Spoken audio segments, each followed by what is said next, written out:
Welcome to another video from explainingcomputers.com.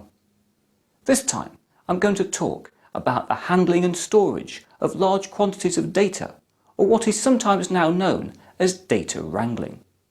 Specifically, I'm going to look at the benefits and drawbacks of optical, solid state and hard disk media, as well as showing you one of my own current data wrangling solutions.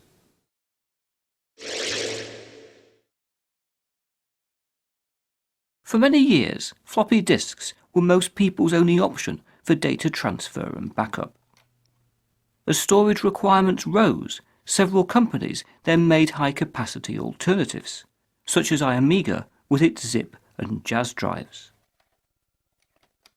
A major problem with any such high-capacity removable media remains separating the disk media, drive heads and drive motor, with iAmiga's current Rev drive striking a fairly good compromise. However, whilst convenient, Rev disks remain an expensive proprietary data media.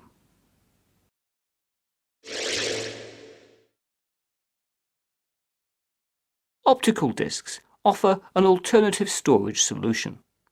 However, whilst low in cost, CDs and DVDs are limited in their capacity. Blu-ray discs have a relatively high cost per gigabyte, and all optical media are fairly slow. The long-term storage properties of optical media are also far from proven, with discs sometimes being unreadable after just a few years. Optical media should therefore not be used as a sole means of data storage. To maximise the chances of data retention, write once rather than rewritable disks should always be used, and media should never be written at very high speed. Gold archival media, as available from Verbatim and Kodak, also maximise the chances of disks remaining readable for years to come.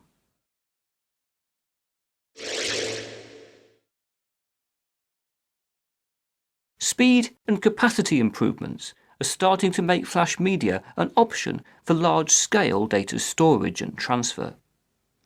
USB keys and memory cards may be relatively expensive in terms of cost per gigabyte, with cheaper multi-level cell media terribly slow. However, solid-state keys and cards now offer a reasonable capacity even for video files, can be very robust indeed, and are likely to retain data in the long term, providing that new media are used for archiving and never written to excessively.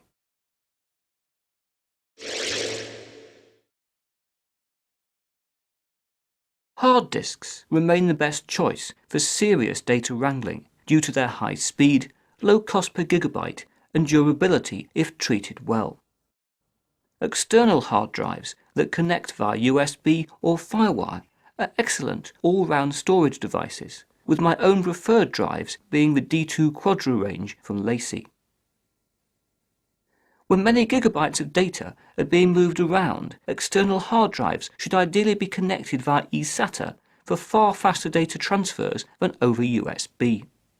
However, in a few years, eSATA will be superseded by new super-speed USB 3 optical data connectors.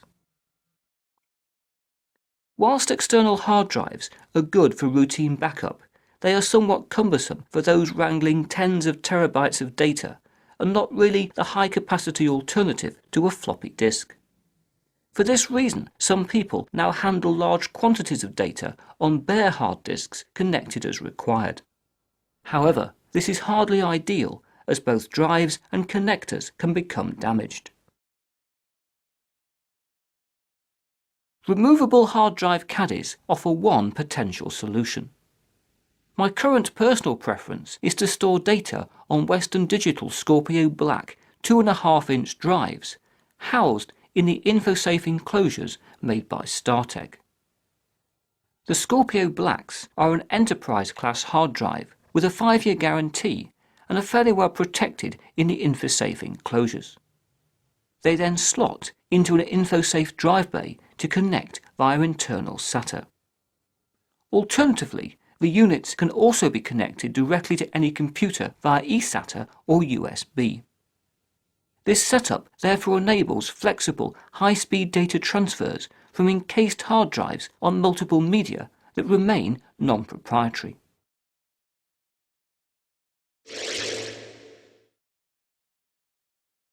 Data wrangling will remain a life sentence for all of us who create gigabytes and terabytes of data. To my mind, the key thing is to avoid proprietary formats and to try and store data on media that are likely to be readable on next-generation devices. For more information, please see the storage section of explainingcomputers.com. But for now, that's it for this video, and I hope to talk to you again very soon.